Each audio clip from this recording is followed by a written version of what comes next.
കഴിഞ്ഞ 2 ദിവസമായി നമ്മൾ ചിന്തിച്ചുകൊണ്ടിരിക്കുന്ന വിഷയം പരിശുദ്ധാത്മാവിൻ്റെ വിവിധ നാമങ്ങൾ. ഇന്ന് പകലിലും നമ്മൾ ചിന്തിക്കുവാൻ പോകുന്നത് വിശുദ്ധിയുടെ ആത്മാവെന്ന നാമത്തെ പറ്റിയിട്ടാകുന്നു.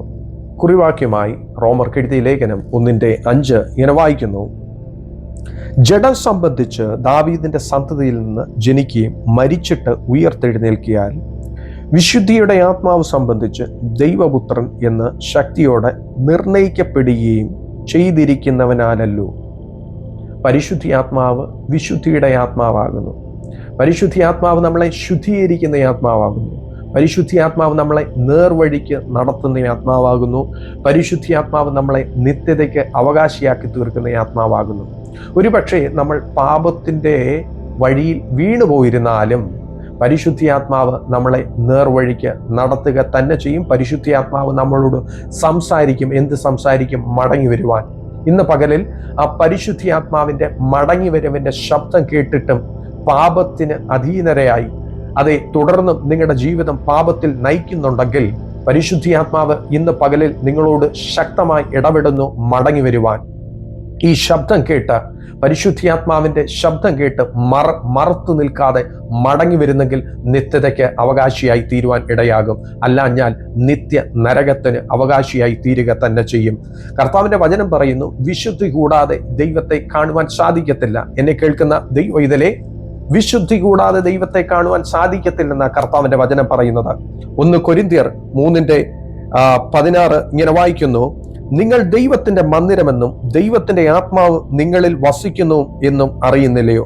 ദൈവത്തിന്റെ മന്ദിരം നശിപ്പിക്കുന്നവനെ ദൈവം നശിപ്പിക്കും. ദൈവത്തിന്റെ മന്ദിരം വിശുദ്ധമല്ലോ, നിങ്ങളും അങ്ങനെ തന്നെ. ദൈവത്തിന്റെ മന്ദിരത്തെ നശിപ്പിക്കുന്നവനെ ദൈവം നശിപ്പിക്കുന്നു എന്നാണ് കർത്താവിന്റെ വചനത്തിൽ എഴുതിയിരിക്കുന്നത്. അതെ, നമ്മുടെ ഉള്ളിൽ വസിക്കേണ്ട ആത്മാവേത? വിശുദ്ധിയുടെ ആത്മാവ, പരിശുദ്ധാത്മാവ. ഇതിനകത്തേക്ക് തിരിഹിതമല്ലാത്തത് പ്രവേശിച്ചു കഴിഞ്ഞാൽ നമ്മുടെ ആത്മാവിന് നമ്മുടെ ഉള്ളിൽ ഇരിക്കുവാൻ സാധിക്കത്തില്ല, അത് പുറത്തു പോകും. വിശുദ്ധിയുടെ ആത്മാവ് അശുദ്ധിയിൽ വാഴുവാൻ ഇടവരുത്തില്ല. അതെ, അതുകൊണ്ട് ഇന്ന് പകലിൽ എന്തെങ്കിലും അശുദ്ധി നമ്മുടെ ഉള്ളറകളിലുണ്ടെങ്കിൽ ഇന്ന് പകലിൽ അതിനെ പുറത്താക്കിയട്ടെ.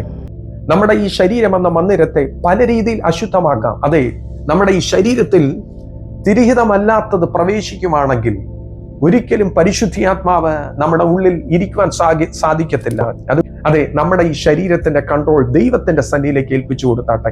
ഇതിന്റെ ഉടയവൻ നമ്മളല്ലെന്ന് തിരിച്ചറിഞ്ഞാട്ടെ. ഇതിന്റെ ഉടയവൻ, ഈ ശരീരമെന്ന മന്ദിരത്തിന്റെ ഉടയവൻ ആത്മാവാകുന്നു, പരിശുദ്ധാത്മാവാകുന്നു. 1 കൊരിന്ത്യർ 6:19-20 ഇങ്ങനെ വായിക്കുന്നു: ദൈവത്തിന്റെ ദാനമായി നിങ്ങളിൽ ഇരിക്കുന്ന പരിശുദ്ധാത്മാവിന്റെ മന്ദിരമാകുന്നു. നിങ്ങളിൽ ഇരിക്കുന്ന പരിശുദ്ധാത്മാവിന്റെ മന്ദിരമാകുന്നു. നിങ്ങളുടെ ശരീരം എന്നും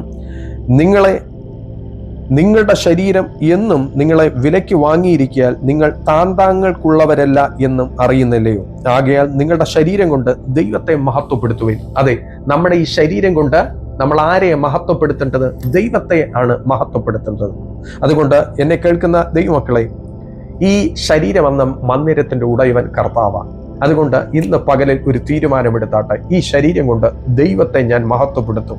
മറ്റുള്ള കാര്യങ്ങളിലേക്കല്ല ഞാൻ എൻ്റെ മഹത്വം ഈ ശരീരം കൊണ്ട് കരയറ്റാൻ പോകുന്നത്. ഏൽപ്പിച്ചു കൊടുത്താട്ടെ. പരിശുദ്ധാത്മാവ് നിങ്ങളെ സ്നേഹിക്കുന്നു. അതുകൊണ്ടെന്ന് ഇന്ന് ഈ പ്രഭാതത്തിൽ ഈ ദൂത് ശ്രവിച്ചുകൊണ്ടിരിക്കുന്നത് ഒരു ശുദ്ധീകരണത്തിനായിട്ട് സമർപ്പിച്ചാട്ടെ. ആരെങ്കിലും ഏതെങ്കിലും തരത്തിലുള്ള അഡിക്ഷനകത്ത് ആയിപ്പോയിട്ടുണ്ടെങ്കിൽ, കരയറാതിരിക്കുന്നെങ്കിൽ, പരിശുദ്ധാത്മാവിന്റെ സാന്നിധ്യത്തിനായിട്ട് പ്രാർത്ഥിച്ചാട്ടെ. പരിശുദ്ധാത്മാവ് നിങ്ങളെ ആ മണ്ഡലത്തിൽ നിന്നും പുറത്തു വരുവാൻ സഹായിക്കുമെന്നേ.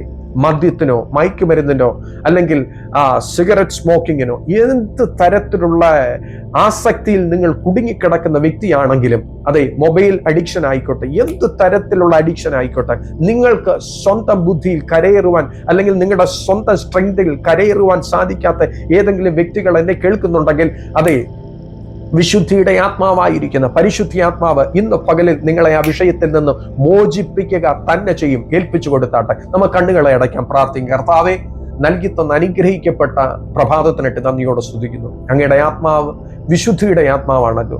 കർത്താവെ, അശുദ്ധിയിൽ അങ്ങക്ക് ഇരിക്കുവാൻ സാധിക്കത്തില്ല. സ്വർഗത്തിന്റെ ദൈവമേ, ബന്ധിക്കപ്പെട്ടിരിക്കുന്ന ആരെങ്കിലും ഉണ്ടെങ്കിൽ യേശുവിന്റെ നാമത്തിൽ ഞാൻ ആ വചനം അയച്ചു പ്രാർത്ഥിക്കുന്നു. സ്വർഗം അവരെ വിടുവിച്ചാലും സ്വാതന്ത്ര്യമാക്കിയാലും സ്വർഗം തുറന്ന് പ്രാർത്ഥിച്ചിട്ട് നന്ദി. സകലമാനുമോത്വം കർത്താവിന്. ഞങ്ങൾക്കായി ജീവൻ തന്ന യേശുവിൻ നാമത്തിൽ തന്നെ. ആമേൻ, ആമേൻ, ആമേൻ. ഈ വചനങ്ങളാൽ ഏവരെയും സമൃദ്ധിയായി ധാരാളമായി അനുഗ്രഹിക്കട്ടെ.